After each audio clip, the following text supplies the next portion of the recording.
नमस्कार मित्रांनो, जय महाराष्ट्र. शिंदेंना मोठा झटका. कोणत्याही महत्त्वाची बातमी बघण्याआधी जर आपल्या चॅनलवर तुम्ही नवीन असाल तर आताच व्हिडिओला लाईक, शेअर व सबस्क्राईब करा, जेणेकरून अशाच महत्त्वपूर्ण बातम्या तुमच्यापर्यंत सर्वात आधी पोहोचतील. आगामी स्थानिक स्वराज्य संस्थांच्या निवडणुकीच्या पार्श्वभूमीवर कोल्हापुरात उपमुख्यमंत्री एकनाथ शिंदे यांना मोठा धक्का बसल्याची माहिती समोर आली आहे. शिंदे सेनेचे जिल्हाप्रमुख राजे खान जमादार हे राष्ट्रवादी काँग्रेस अजित पवार गटात प्रवेश करणार आहेत. रणजितसिंह पाटील यांच्यासह त्यांनी मुश्रीफ गटात जाण्याचा निर्णय घेतला आहे.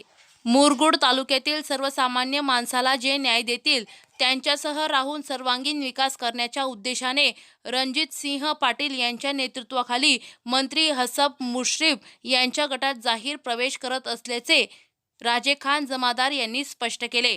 त्याच बैठकीत हसन मुश्रीफ यांच्यासोबत काम करत राहणार असल्याचे रणजितसिंह पाटील यांनी जाहीर केले.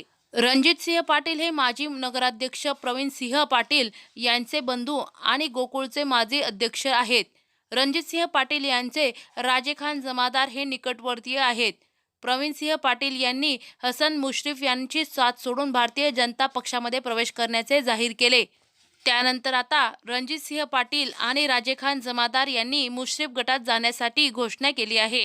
येत्या शुक्रवारी रणजितसिंह पाटील आणि राजे खान जमादार यांचा राष्ट्रवादी काँग्रेस अजित पवार गटात पक्षप्रवेश होणार आहे.